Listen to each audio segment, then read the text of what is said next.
अस्सलामुअलैकुम friends, welcome to my academy. तो friends, आज हम पाइथन के कंप्लीट कोर्स में एक और वीडियो के साथ आपकी खिदमत में हाजिर हुए हैं। तो फ्रेंड्स, आज की वीडियो से आप कह सकते हैं कि हमने अपने प्रीवियस वीडियो से अपने पाइथन के अंदर ऑब्जेक्ट ओरिएंटेड प्रोग्रामिंग की जर्नी स्टार्ट की थी। हमने अपनी प्रीवियस वीडियो में देखा था कि ऑब्जेक्ट ओरिएंटेड प्रोग्रामिंग क्या होती है। तो फ्रेंड्स, आज एक और ऑब्जेक्ट ओरिएंटेड प्रोग्रामिंग के टॉपिक के साथ आपकी खिदमत में हाजिर हुए हैं। आज की वीडियो में हम देखेंगे कि क्लासेस एंड ऑब्जेक्ट क्या होते हैं। तो फ्रेंड्स, आइए आज की वीडियो स्टार्ट करते हैं। वीडियो स्टार्ट करने से पहले अगर आपने अभी तक चैनल को सब्सक्राइब नहीं किया हुआ तो सबसे पहले चैनल को सब्सक्राइब कर लीजिए और बेल के आइकन पर लाजमी क्लिक कीजिएगा। तो फ्रेंड्स, आइए आज की वीडियो स्टार्ट करते हैं। तो फ्रेंड्स, हम आ चुके हैं अपनी पाइथन आईडीएल में। तो आइए सबसे पहले हम ये जान लेते हैं कि ऑब्जेक्ट एंड क्लासेस क्या होती हैं। ये जानने के बाद हम इसे इम्प्लीमेंट करेंगे। तो बेसिकली क्लासेस क्या होती है? क्लासेस एक यूज़र डिफाइंड डेटा टाइप से यूज़र डिफाइंड डेटा टाइप्स किस तरीके से कि हम क्लासेस के अंदर जो चाहें वो डेटा स्टोर कर सकते हैं। दूसरी क्लासेस की मेन बात ये है कि हम क्लास के अंदर डेटा टाइप्स के साथ साथ हम फंक्शन भी इसके अंदर स्टोर कर सकते हैं। या आप इस तरीके से भी इसे समझ सकते हैं कि क्लासेस जो होती हैं वो बेसिकली इसके अंदर हम एट्रीब्यूट्स या बिहेवियर दोनों हो सकते हैं। एट्रीब्यूट्स के मतलब क्या है? एट्रीब्यूट का मतलब ये है कि उसके अंदर कोई भी हम डेटा टाइप्स स्टोर कर सकते हैं। और बिहेवियर का मतलब क्या है? बिहेवियर का मतलब है हम उसके अंदर मेथड। ऑब्जेक्ट ओरिएंटेड प्रोग्रामिंग की टर्मिनोलॉजी के अंदर हम फंक्शन को बोलेंगे मेथड। तो फ्रेंड्स, बेसिकली जो हमारे पास क्लासेस होती हैं वो लॉजिकल एंटिटी होती है, जबकि जो हमारे पास ऑब्जेक्ट होते हैं वो फिजिकल एंटिटी होती है। इसको मैं आपको रियल वर्ल्ड में एग्जाम्पल के थ्रू से समझाता हूँ कि बेसिकली जो हमारे पास क्लासेस हैं वो किसी भी एक हाउस का स्केच है। इसका मतलब ये हुआ कि हमारे पास एक लॉजिकल एंटिटी है, जबकि हमारे पास जो ऑब्जेक्ट होता है वो बेसिकली फिजिकल एंटिटी इस तरीके से कि जो हमारे पास इस स्केच से जो हमने हाउस तैयार किया है वो बेसिकली जो हाउस है वो हमारे पास फिजिकल एंटिटी हो चुका है। तो फ्रेंड्स, इस तरीके से हमारे पास ऑब्जेक्ट एंड क्लासेस होती हैं। तो आइए अब हम इसे इम्प्लीमेंट कर लेते हैं। तो फ्रेंड्स, सबसे पहले तो क्लास को क्रिएट करने के लिए हमें क्लास का कीवर्ड टाइप करना पड़ेगा। क्लास का कीवर्ड टाइप करने के बाद हम अपनी क्लास को नेम दे देते हैं। जो हमारी क्लास का नेम का फर्स्ट लेटर होगा वो हमेशा कैपिटल होगा। तो हम यहाँ पर इसे नेम दे देते हैं माई क्लास।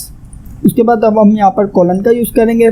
कॉलन का यूज़ करने के बाद अब हम यहाँ पर फ़िलहाल अपनी क्लास के अंदर कुछ भी डेटा मेंबर नहीं लेते, इस वजह से हमने यहाँ पर कहा है पास। तो फ्रेंड्स, आइए अब ये देख लेते हैं कि हम किस तरीके से क्लासेस के ऑब्जेक्ट क्रिएट कर सकते हैं।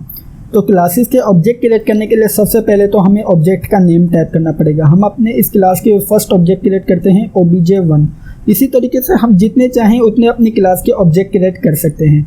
उसके बाद अब हम यहाँ पर इक्वल टू का साइन यूज़ करेंगे। इक्वल टू का साइन यूज़ करने के बाद हम अपनी क्लास का नेम टाइप करेंगे। हमारी क्लास का नेम है माई क्लास और उसके बाद हमने यहाँ पर सिंपल ब्रैकेट्स का यूज़ कर लिया है। तो फ्रेंड्स, इस तरीके से हमने यहाँ पर अपनी क्लास का ऑब्जेक्ट भी क्रिएट कर लिया है।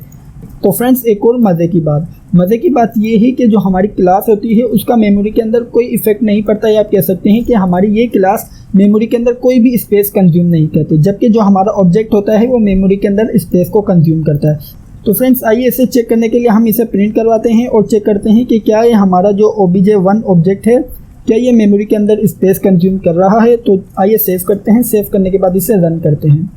तो जैसे ही रन किया तो आप देख सकते हैं कि हमारे पास यहाँ पर क्या कह रहा है, डॉट माई क्लास ऑब्जेक्ट। ये हमारी माई क्लास का ऑब्जेक्ट है, ये मेमोरी के अंदर इस लोकेशन के ऊपर मौजूद है।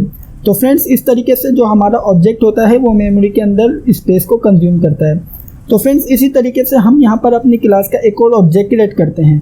हम यहाँ पर कहते हैं obj2। उसके बाद अब हम यहाँ पर कहते हैं इक्वल्स टू माई क्लास और इसके बाद अब हम यहाँ पर इसे प्रिंट करवाते हैं। इसे प्रिंट करवाने का हमारा मकसद ये है, हम यहाँ पर ये चेक करते हैं कि क्या ये जो दोनों ऑब्जेक्ट हैं ये हमारे पास मेमोरी के अंदर सेम लोकेशन पर मौजूद हैं या डिफरेंट लोकेशन पर मौजूद हैं। तो आइए अब हम यहाँ पर इसे भी प्रिंट करवा देते हैं obj2 को। इसे सेव करते हैं। सेव करने के बाद रन करते हैं।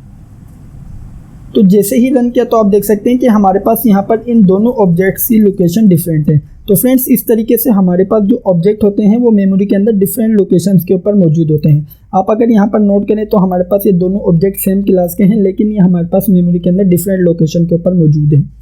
तो फ्रेंड्स, आइए अब हम यहाँ पर सबसे पहले तो अपनी क्लास के अंदर कुछ डेटा मेम्बर ले लेते हैं। तो हम यहाँ पर एक डेटा मेम्बर के अंदर वेरिएबल ले लेते हैं और इसे वैल्यू असाइन कर देते हैं 10।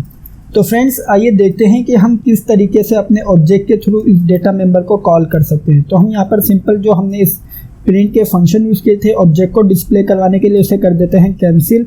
और उसके बाद अब हम यहाँ पर सिंपल प्रिंट करवा देते हैं obj1 की मदद से हमारे ए डेटा मेंबर को। तो हमने यहाँ पर सिंपल टाइप कर दिया है obj1.a।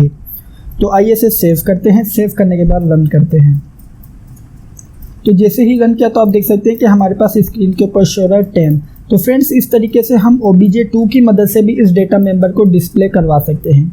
तो फ्रेंड्स एक और ज़रूरी बात कि हम इन ऑब्जेक्ट के थ्रू अपने जो डेटा मेंबर हैं इनकी वैल्यूज़ को भी सेट कर सकते हैं। किस तरीके से, मैं यहाँ पर जो मेरा obj2 जो है मैं उसकी मदद से मैं a वेरिएबल की वैल्यू को सेट कर देता हूँ। अभी मुझे मालूम है कि मेरे a वेरिएबल की वैल्यू है 10, तो मैं यहाँ पर अपने obj2 की मदद से इस वेरिएबल की वैल्यू को सेट कर देता हूँ 23। तो अब मैं यहाँ पर इसे प्रिंट करवाता हूँ। तो मैं यहाँ पर प्रिंट में कह देता हूँ सिंपल obj2.a। तो आइए इसे सेव करते हैं। सेव करने के बाद रन करते हैं। तो जैसे ही रन किया तो आप देख सकते हैं कि हमारे पास यहाँ पर obj2.a के लिए हमारे पास वैल्यू हो चुकी है 23 और इसी तरीके से obj1.a के लिए हमारे पास वैल्यू है 10। तो फ्रेंड्स इस तरीके से हम किसी स्पेसिफिक ऑब्जेक्ट की मदद से, या आप कह सकते हैं कि किसी स्पेसिफिक ऑब्जेक्ट के थ्रू भी क्लास की वैल्यूज़ को चेंज कर सकते हैं।